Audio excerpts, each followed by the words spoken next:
او اوس پکې یو لا بله شو راوتې ده کیدای زما په دې خبرو باندې څوک واپس ریاکشن وکړي یو بله لاټري راوتې ده وي دې ته اسلامیک لاټري مونږ وایو اسلامیک بزنس او اسلامیک شو ته مونږ وایو په هغې کې څه کېږي ته به په 10,000 او په 8,000 او په 15,000 روپۍ باندې ټیکټ اخلي په هغې باندې چې ټیکټ تا واغست یو 200 کسان هغې شو ته وردننه شي عام کس به نه دننه کېږي چا چې ټیکټ اخیستی به صرف دننه کېږي چې په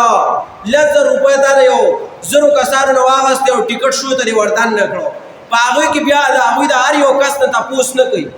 زه چې ځم زه په خپله دې دپاره ځم چې هلکه زما نه تپوس کېږي زما لاټري وخېږي چې زه پکې څیز واخلم دا 10,000 کسان چې وردننه کېږي دا 1000 کسان چې وردننه کېږي هغوی دې ته نه ګوري چې مونږ دا څیز وګوره بیا په موبایلو کې موجود دي هغوی ښیي په موبایل باندې خو دې دپاره وردننه شي چې مونږ دا ټیکټ راوخېږي دا لاټري راوخېږي نو په هغې کې به ستا نه 3 کوېسچنې کوي تا ته به وایي چې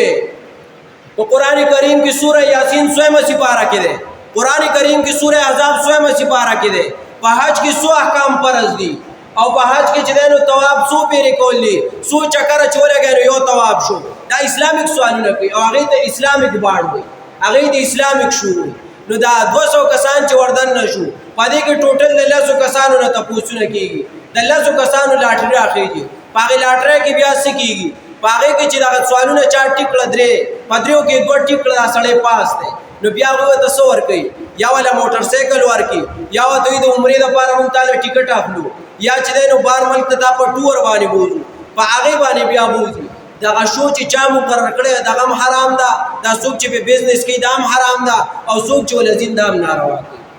دا ناروا دي دا چې دی نو حرام دي دا خو جواري ده ته پکې وردننه کېږي